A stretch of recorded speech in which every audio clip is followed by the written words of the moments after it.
जय हिंद दोस्तों, आप सभी का बहुत बहुत स्वागत है एनसीएस एकेडमी के यूट्यूब चैनल पर। कैसे चल रही है आप लोग की पढ़ाई, कैसे है आप सबकी हालचाल। आशा करते हैं आप लोग अच्छे होंगे। तो आज हम आप सभी के लिए एक नए सिरे से संस्कृत को स्टार्ट करने वाले हैं।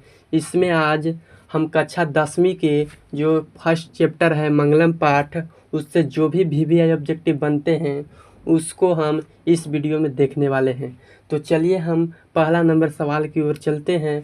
तो हमारा पहला नंबर सवाल है, उपनिषद के रचनाकार कौन है। आप सब पढ़े होंगे कि उपनिषद के रचनाकार है कौन है। तो चलिए, इसमें पहला ऑप्शन है महात्मा विदुर। इसमें दूसरा ऑप्शन है यानी ऑप्शन नंबर बी है महर्षि वाल्मीकि। ऑप्शन नंबर सी है महर्षि वेदव्यास और ऑप्शन नंबर डी है कालिदास। तो चलिए आप सब बताइए इसका राइट आंसर क्या हो जाएगा। तो इसका राइट आंसर हो जाएगा ऑप्शन नंबर सी हो जाएगा, यानी उपनिषद के जो रचनाकार हैं वो है महर्षि वेदव्यास। चलिए अगले सवाल की ओर चलते हैं, यानी दूसरा नंबर सवाल की ओर चलते हैं। तो हमारा दूसरा नंबर सवाल है मंगलम पाठ के रचनाकार कौन है। जो आपका मंगलम पाठ है उसका रचनाकार कौन है, आप सब बताइए। या महात्मा विदुर हैं, महर्षि वाल्मीकि हैं, या महर्षि वेदव्यास हैं, या कालिदास हैं। तो आप सब कमेंट करके बताइए। तो इसका राइट आंसर हो जाएगा ऑप्शन नंबर सी हो जाएगा मेरे भाई। दूसरा के ऑप्शन नंबर सी हो जाएगा, यानी मंगलम पाठ के रचनाकार कौन है। तो आप सब बताएंगे कि महर्षि वेदव्यास है, यानी उपनिषद के जो रचनाकार हैं वही मंगलम पाठ के भी रचनाकार हैं। चलिए तीसरा नंबर सवाल की ओर चलते हैं। तो हमारा तीसरा नंबर सवाल है, आप लोग देखिएगा, हमारा तीसरा नंबर सवाल है मंगलम पाठ में कुल कितने मंत्र संकलित है। मंगलम पाठ में कुल कितने मंत्र संकलित है। तो ऑप्शन नंबर ए है 10 है, ऑप्शन नंबर बी में 8 है, ऑप्शन नंबर सी में 5 है। तो बहुत ही आसान क्वेश्चन है, आप सबके पता होगा कि मंगलम पाठ में जो है 5 मंत्र संकलित है। मंगलम पाठ में कितने मंत्र संकलित है मेरे भाई। तो मंगलम पाठ में 5 मंत्र संकलित है। चलिए अगला क्वेश्चन की ओर चलते हैं। चौथा नंबर सवाल है हमारा, अनु से छोटा कौन है। बताइए अनु से छोटा कौन है। आकाश है, आत्मा है, परमात्मा है, या संसार है। तो अनु से छोटा आत्मा हो जाता है मेरे भाई। अनु से छोटा क्या हो जाता है, आत्मा हो जाता है, यानी ऑप्शन नंबर बी बिल्कुल ही सही जवाब हो जाएगा। चलिए 5वां नंबर सवाल की ओर चलते हैं। 5वां नंबर सवाल है किसकी जय होती है। तो आप सब बताइए किसकी जय होती है। पहला ऑप्शन है सत्य की जय होती है, बी है या सत्य की जय होती है, कि क्रोध की जय होती है, कि मोह की जय होती है। तो आप सबके पता होगा कि इसका राइट आंसर हो जाएगा किसकी जय होती है। तो सत्य की जय होती है। किसकी जय होती है, तो सत्य की जय होती है, यानी 5 नंबर सवाल की ऑप्शन नंबर ए ऑप्शन सही हो जाएगा, यानी किसकी जय होती है, तो सत्य की जय होती है। चलिए अगला प्रश्न की ओर चलते हैं। 6ठा नंबर सवाल है, बहती नदी कहाँ मिलती है। तो बहती नदी कहाँ मिलती है, सरोवर में मिलती है, नदी में मिलती है, समुद्र में मिलती है, तालाब में मिलती है। तो बहती नदियाँ कहाँ मिल जाती है। तो आप सबके पता होगा कि बहती नदियाँ नाम और रूप को छोड़कर समुद्र में मिल जाती है। जो बहती नदियाँ हैं जो नाम और रूप को छोड़कर कहाँ मिल जाती है, तो समुद्र में मिल जाती है, यानी इसका राइट आंसर हो जाएगा ऑप्शन नंबर सी हो जाएगा, यानी बहती नदियाँ कहाँ मिल जाती है, तो समुद्र में मिल जाती है। चलिए 6ठा नंबर सवाल हो गया। 7वां नंबर सवाल को देखते हैं। जो 7वां नंबर हमारा सवाल है कि जंतु के हृदय रूपी गुफा में क्या स्थित है। तो जंतु के हृदय रूपी गुफा में क्या स्थित है। ऑप्शन नंबर ए है तत्व है, बी में है शरीर, ऑप्शन नंबर सी में है देवता, ऑप्शन नंबर डी में है राक्षस। तो इसका राइट जवाब क्या हो जाएगा, यानी जंतु के हृदय रूपी गुफा में क्या स्थित है। तो जंतु के हृदय रूपी गुफा में तत्व स्थित है मेरे भाई। जंतु के हृदय रूपी गुफा में क्या स्थित है, तो तत्व स्थित है। चलिए 8वां नंबर सवाल की ओर चलते हैं। तो हमारा 8वां नंबर सवाल है, आप सब देखिएगा। 8वां नंबर सवाल है कि ब्राह्मण को प्राप्त करने के विषय में बताया गया है, यानी ब्राह्मण को प्राप्त करने के विषय में किस उपनिषद में बताया गया है। तो आप सबके पता होगा कि ब्राह्मण को प्राप्त करने के विषय में किस उपनिषद में बताया गया है, यानी कठोपनिषद में बताया गया है, किस वासनोपनिषद में बताया है, किस श्वेताश्वतर में बताया गया है, कि मुंडकोपनिषद में बताया गया है। तो आप सब पढ़े होंगे, इसका राइट जवाब हो जाएगा ऑप्शन नंबर डी हो जाएगा। यानी जो ब्राह्मण को प्राप्त करने के विषय में बताया गया है वो मुंडकोपनिषद में बताया गया है, यानी ऑप्शन नंबर डी इसका सही जवाब हो जाएगा। चलिए 9वां नंबर सवाल की ओर चलते हैं। तो 9वां नंबर सवाल है आप सभी के सामने, आप लोग देखिएगा। 9वां नंबर सवाल बोल रहा है कि देवलोक का मार्ग किससे प्राप्त होता है, यानी जो देवलोक का मार्ग है वो किससे प्राप्त होता है। सत्य से प्राप्त होता है कि असत से प्राप्त होता है कि क्रोध से प्राप्त होता है कि मोह से प्राप्त होता है। तो इसका राइट आंसर हो जाएगा कि जो देवलोक का मार्ग है उस सत्य से प्राप्त होता है। देवलोक का मार्ग किससे प्राप्त होता है, तो सत्य से प्राप्त होता है, यानी ऑप्शन नंबर ए आपका बिल्कुल ही सही जवाब हो जाएगा। तो चलिए 10वां नंबर सवाल की ओर चलते हैं।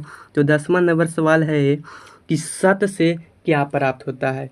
10वां नंबर सवाल बोल रहा है कि सत्य से क्या प्राप्त होता है। तो सत्य से क्या प्राप्त होता है, इसका ऑप्शन नंबर ए है पृथ्वी लोक, बी है नरलोक और सी है देवलोक और डी में है इनमें से कोई नहीं। तो सत्य से क्या प्राप्त होता है, तो सत्य से प्राप्त होता है देवलोक। सत्य से क्या प्राप्त होता है, देवलोक प्राप्त होता है, यानी 10वां का ऑप्शन नंबर सी बिल्कुल ही सही हो जाएगा। चलिए अगला नंबर सवाल की ओर चलते हैं। 11 नंबर सवाल को देखेंगे। 11 नंबर सवाल है मृत्यु को वश में कौन कर लेता है। जो मृत्यु को है जो वश में कौन कर लेता है। ऑप्शन नंबर ए है मूर्ख, बी है अज्ञानी, सी है विद्वान और ऑप्शन नंबर डी है इनमें से कोई नहीं। ऑप्शन नंबर डी है इनमें से कोई नहीं। तो मृत्यु को वश में कौन कर लेता है, तो मृत्यु को वश में विद्वान लोग कर लेता है। जो मृत्यु को है जो वश में कौन कर लेता है, तो विद्वान लोग कर देता है, यानी 11 का ऑप्शन नंबर सी जवाब सही हो जाएगा। चलिए 12 नंबर सवाल की ओर चलते हैं। तो 12 नंबर सवाल है आप सभी के सामने कि किसकी जय नहीं होती है। पहले हम लोग पढ़े थे कि किसकी जय होती है, तो उसका राइट आंसर हो जाता था किसकी जय होती है, तो सत्य की जय होती है। सत्य की जय होती है, तो किसकी जय नहीं होती है, तो असत्य की जय नहीं होती। किसकी जय नहीं होती है, तो असत्य की नहीं होती है।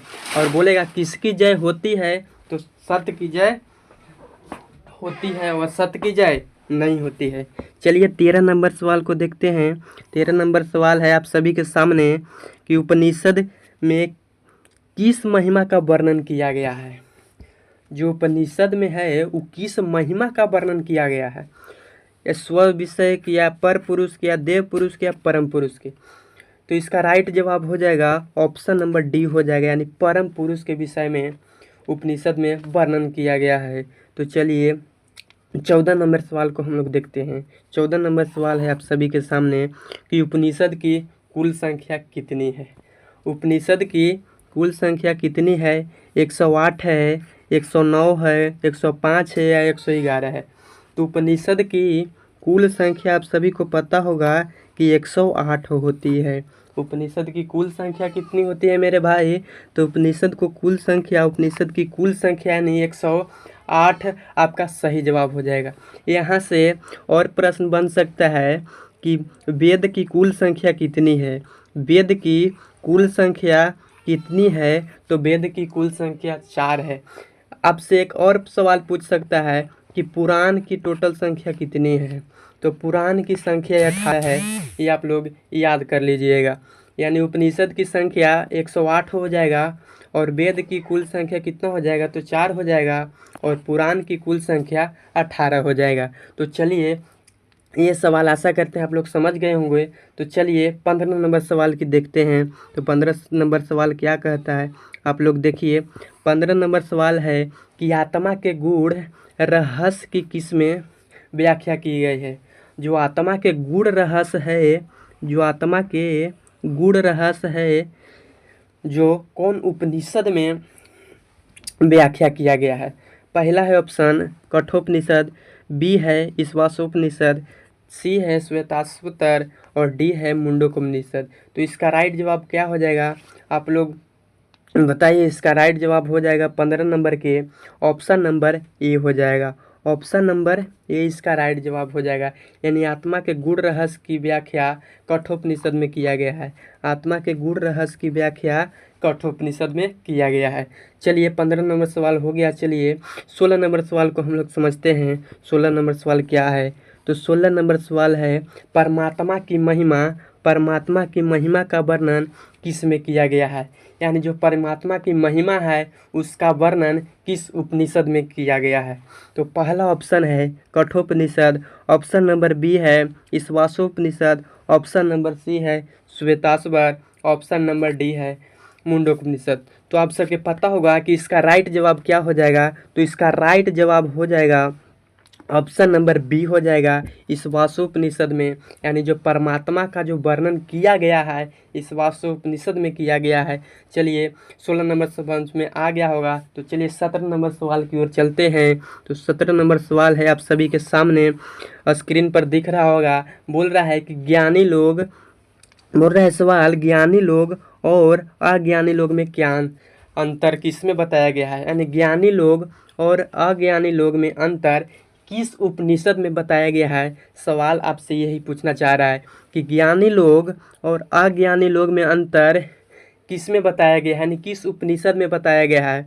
इसका ऑप्शन नंबर ए है कठोपनिषद, ऑप्शन नंबर बी है ईशावास्योपनिषद, ऑप्शन नंबर सी है श्वेताश्वर, ऑप्शन नंबर डी है मुंडकोपनिषद। तो इसका राइट आंसर हो जाएगा 17 नंबर सवाल के ऑप्शन नंबर सी हो जाएगा, यानी श्वेताश्वर हो जाएगा, श्वेताश्वतर हो जाएगा। यानी ज्ञानी लोग और अज्ञानी लोग में जो अंतर बताया गया है वह श्वेताश्वतर उपनिषद में बताया गया है। चलिए अगला नंबर सवाल की ओर चलते हैं। 18 नंबर सवाल को देखेंगे। 18 नंबर हमारा सवाल है कि सत्य का मुख किससे ढका है? जो सत्य का मुख है किससे ढका हुआ है? तो सत्य का मुख किससे ढका हुआ है? क्या चांदी से ढका हुआ है? चांदी से ढका हुआ है, तांबा से ढका हुआ है, लोहा से ढका हुआ है, हिरणमय पात्र से ढका हुआ है। तो आप सभी का एक आंसर याद होगा कि सत्य का जो मुख है किससे ढका हुआ है मेरे भाई? तो सत्य का जो मुख है हिरणमय पात्र से ढका हुआ है। सत्य का मुख किससे ढका हुआ है? हिरणमय पात्र से ढका हुआ है। चलिए 19 नंबर सवाल को देखते हैं। 19 नंबर सवाल है, 19 नंबर सवाल बोलता है कि सत्य का खजाना कहाँ है? जो सत्य का खजाना है वह कहाँ है? पृथ्वी लोक में है कि नर लोक में है कि देवलोक में है कि इनमें से कहीं नहीं है, यानी कोई जगह नहीं है। तो सत्य का खजाना कहाँ है? आप सब इसका राइट आंसर बता दीजिए। सत्य का खजाना कहाँ है? तो इसका राइट आंसर हो जाएगा ऑप्शन नंबर सी हो जाएगा। यानी जो 19 नंबर सवाल का ऑप्शन है ऑप्शन नंबर सी हो जाएगा। यानी सत्य का खजाना कहाँ है? तो देवलोक में है। चलिए यहीं तक क्वेश्चन 19 नंबर सवाल, चलिए मेरा क्वेश्चन यहीं तक था 19 नंबर सवाल तक। इसके बाद आप लोग लास्ट में कमेंट बॉक्स में कमेंट कर सकते हैं कि आपका स्कोर 19 में कितना रहा। 19 में आप लोग कितना स्कोर किए आप लोग कमेंट बॉक्स में ज़रूर कमेंट कीजिए। चलिए सभी को नमस्कार।